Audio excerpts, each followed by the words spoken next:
Back to the Bordas and Bordas hotline of the Ireland Contracting Nightly Sports Call. Every night we take your calls right here at 10:35 at 412-575-2600.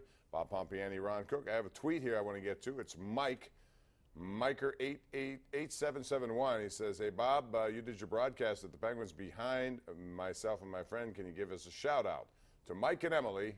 You were such a nice man. We had a great time. I had a great time with them. They were very nice, and we were doing it right there. So, Mike and Emily, thanks for being part of it. I almost wanted to get you on accidentally, but I didn't. But I'm glad you had a good time. All right, let's talk about last night's game, Ron. I don't know. Are you a purist to the point where you have to see? You know, we saw, how many years ago was that 3-0 game? Pittsburgh, Miami in a quagmire. The punt landed straight down and stuck in the mud. So would you rather see that or 54-51? Well, I don't want either one of them, to tell you the truth. The conditions in the 3-0 game were crazy. I would take a 17-14 game anytime. Once in a while, I don't mind 54-51. And there were some good defensive plays. Touchdowns. The one guy had a fumble and an interception return for a touchdown. Aaron Donald was just off the charts, a beast again. But there were so many breakdowns in the secondary both ways. I'd prefer a defensive struggle. I get it why the league wants the points. Once in a while, it's okay. I wouldn't want to watch that every game. I don't mind it so much as long as defense still has a role, and defense had a role. I think that's on a lot of points, and I think, quite frankly, Tomlin made a good point today. He said if they played tomorrow, you probably wouldn't get that kind of 20 to 10, yeah. It just happened to be that way. I think the hype was big, and actually the event and excitement exceeded the hype, which is rare. I did a Twitter poll on this, and I asked people what they thought. Yes or no, do you like it? No. 65% to 35% over 1,000 votes. Now, is that 1 million votes, you said? No, 1,000 votes. A million votes. You have 1 million followers. Let's go to the lines. You've tweeted 1 million times. All right, we begin with Mike in Bethel Park. Hey, Mike, how are you? Good. Hey, Ron and Bob.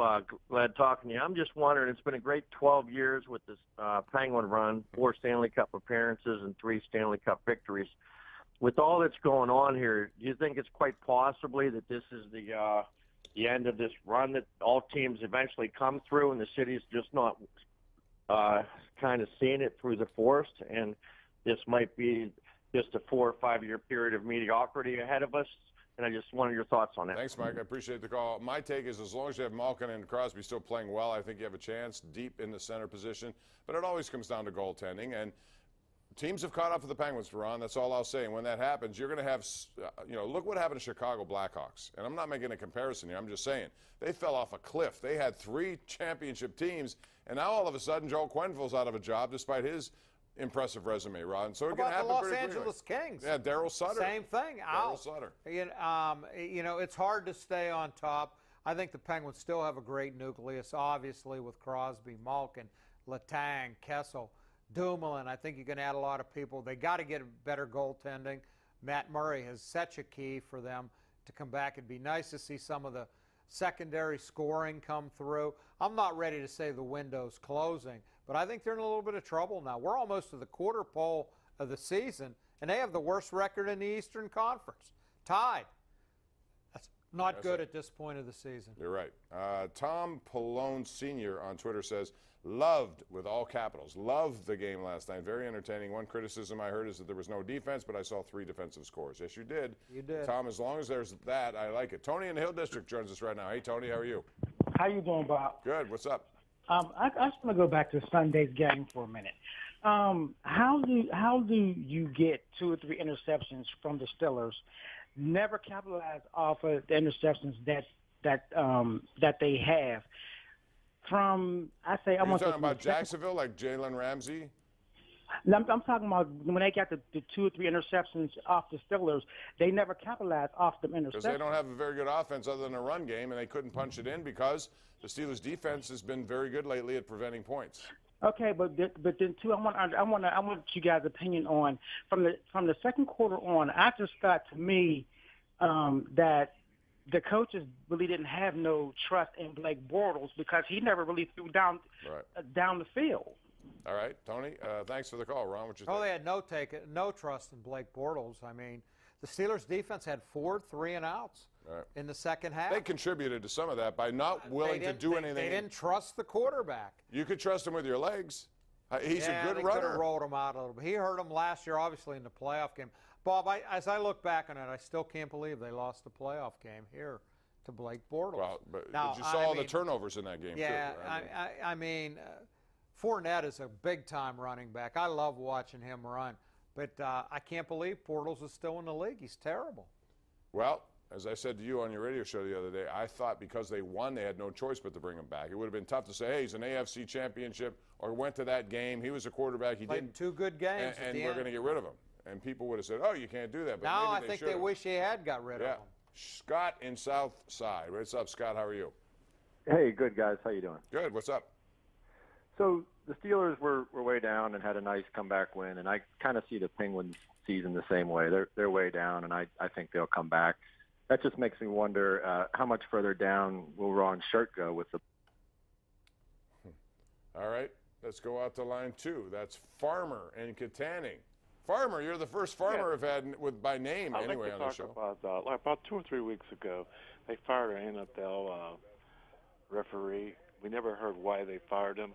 And I never heard of them firing a referee in the middle of a season like that. Well, I never heard them taking an entire crew away from a marquee game like they did yesterday in L.A. Ron, that was a little surprising to me. They decided, okay, this is a big enough game where we don't want the crew that was assigned. We're going to give you the best crew.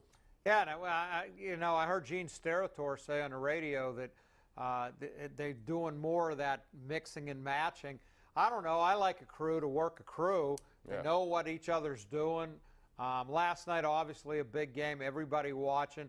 I guess the ratings were through the roof, right? They were. And people were saying maybe the greatest regular season game ever.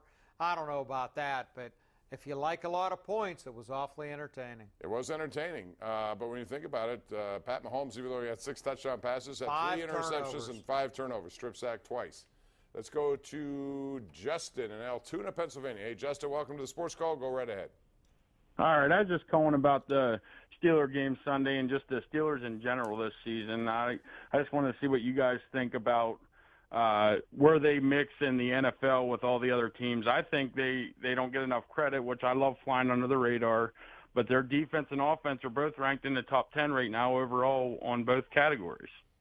Yeah, well, I think they're right in the middle of things in the AFC. Ron, when I look at the AFC. Seed.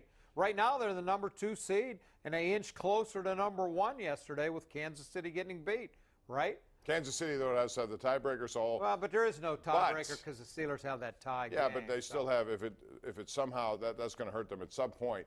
They also have 3 big games left against playoff teams. That Charger game, then the Patriots game, the Saints game. New Orleans. And that Saints game is going to be tough. You know, I remember their first game of the year. I remember sitting there watching it when we had up on the first barn. They lost to Tampa 48-40. I watched that game and I said, wow, the Saints are going to be garbage. They can't stop anyone. As it turns out, they don't have to stop anyone because they're averaging like 50 points a game. They've been the best team in football to me. I know they beat the Rams, right? The Rams are right there. Yeah, they did. The Chiefs are right there. I'm not writing out the Patriots. Houston's won 7 games in a row. Don't overlook them. But the Steelers have as much chance as anybody, to me, especially if they play at home. Now, I know I said that last year. They had the Jacksonville But still, I'll take game my and they chances. lost. I'll still take my chances. We got to go to a break. We'll take it right now. Come back with more. The number to call, 412-575-2600. Get on the line. Air your opinion right here on the Ireland Contracting Nightly Sports Call, Pittsburgh, CW.